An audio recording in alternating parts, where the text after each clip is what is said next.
Hi everybody, my name is Ina and I'm an interior designer in Bristol.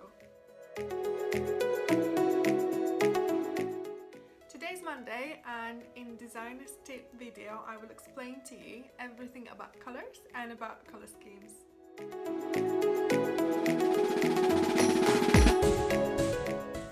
Colour is the first thing that people think about when start designing their homes. Today I want to show you that there isn't a wrong colour, there is a wrong way of using your colours. There are a lot of ways of building different colour schemes, and today I will talk to you about a very basic and very simple way to build your colour scheme using a colour wheel. In order to build a good solid colour scheme, you need a colour wheel.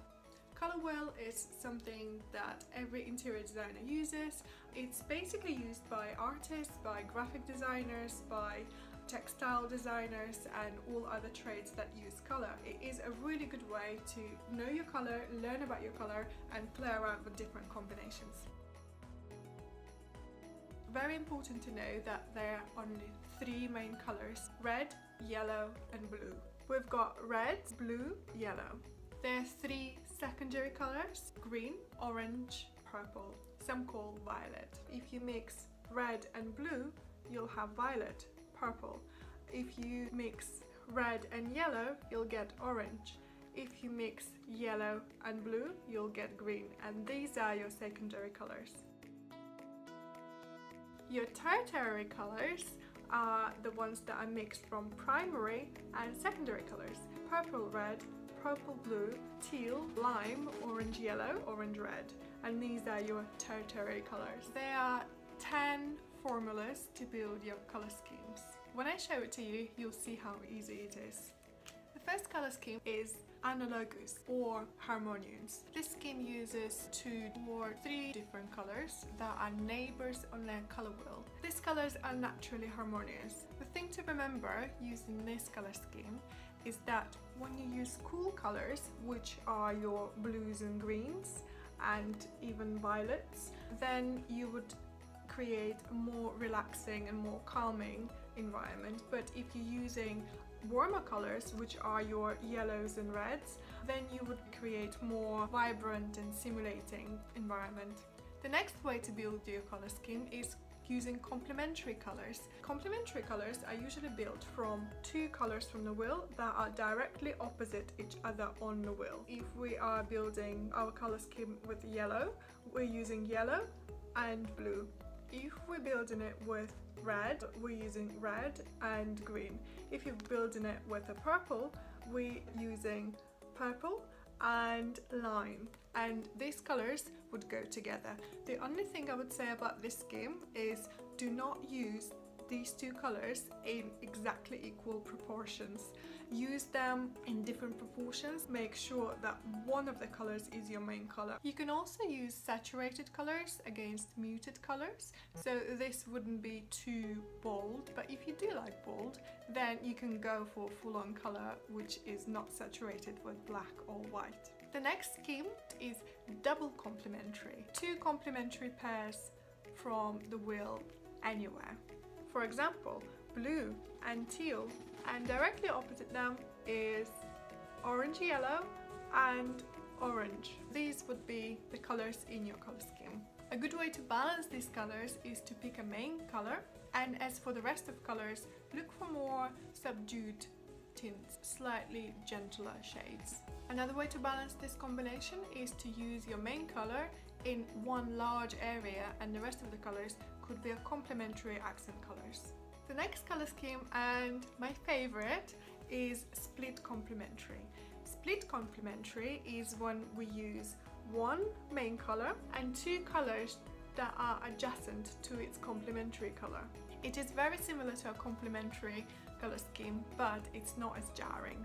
If we choose red as our main colour, its complementary colours in this scheme would be lime and teal. It would be a really good combination when using one main colour, i.e. red, and using lime and teal as your accent colours. 60% of your room would be red, 30% of your room would be, for example, lime or teal, and 10% of your room would be teal or lime, depending which one you choose to be more accent. Next color scheme could be built by using two colors, and it's called dyad.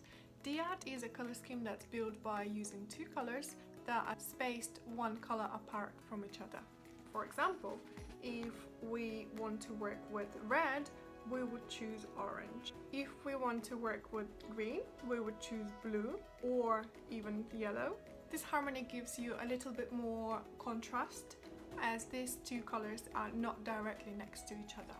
Blues and greens would give you that sense of calm in your room, and warmer colors would create more vibrant environment. Another very good scheme is triad. The triadic color scheme uses three different colors spaced equally around. It is the most used in graphic design. For example, if you look at Superman's superhero costume, they used yellow, red and blue, which are colors that are spaced equally on the color wheel. Blue, yellow, red. But you have to choose your main color and make sure that you stick to 60, 30, 10 percentage. Another scheme is called tetrad. This scheme combines four colors that are evenly spaced around the wheel. Tetrad combinations should form a perfect square. For example, red, green, blue-violet, yellow-orange. This combination will always result into complementary pairs. It won't include any colors that are neighboring with each other on the color wheel. Using these colors in their full potential and full color could result in a little bit more intense result. So I would advise using one main color that you absolutely love, and then the rest of the complementary colors would have to be a little bit more tinted and a little bit more saturated, using slightly more muted tones that would feel a little bit more gentler on the eye. Next scheme is polychromatic or multicolor scheme. Now, this scheme could be very complicated, but it's a very fun combination. It uses a variety of colors from all around the wheel, maximum of 6 colors, and they must be next to each other. So if we're using cool colors, we can use this part of the wheel, and if we're using warm colors, we can use this part of the wheel. But nothing stops us to mix them up and have a little bit of cool colors and a little bit of the warmer colors on the wheel as well. So it gives some sort of rainbow effect to your project. Again, choosing one main color and using the rest of the colors as your accent colors and your complementary colors would give it much more interesting effect, and it wouldn't be as jarring or as intense as it could be using that many colors. Another really interesting color scheme is monochromatic. Monochromatic is the color scheme that uses only one color in a lot of different shades and tints. So choose any color from your wheel. Very often this scheme associated with a monochromatic scheme, which is black and white, but then there is a color. Black and white is not a color. Monochromatic schemes are really easy to get right because you're only working with one color, but at the same time it's quite complex to select a right balance between your tints and your shades of that color. Using a lot of white, it would give a lot of freshness to your home if you have, for example, white walls, white ceiling and bleached timber floor, but furniture in many variations of your chosen color. Choosing cooler combinations would be best for bedrooms, for places that you want to relax in, for places that you want to feel calm. More vibrant colors and warm palette would give your room a little bit more of that interesting edge, but still, when balanced right, will have more visual weight. Now, the last but not least color scheme is achromatic. Achromatic means no color. We're only using black and white and a lot of different shades of grey. It could have stark contrast, or it could be a little bit more muted when you have a little bit more greys in your room. This is a very simple combination, but in my opinion, it's the most complex to build because you actually have to find the right balance between your blacks, between your lights, and between your greys. There is no formula to calculate this color, but again, I would go for 60, 30, 10. So 60 white, 30 grey, and 10 black.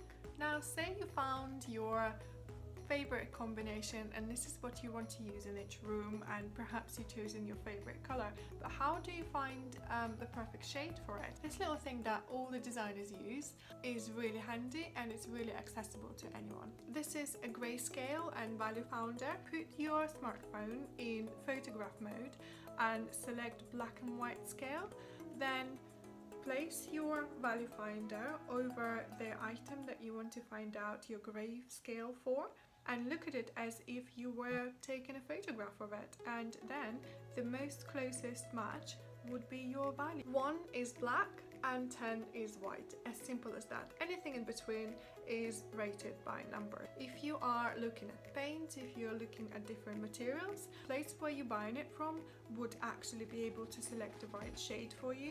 Just remember that when you're introducing colors to your room, make sure that you don't have it just in one place. You have to repeat it 2 or 3 times around the room and make sure that you have balance on each side of the room.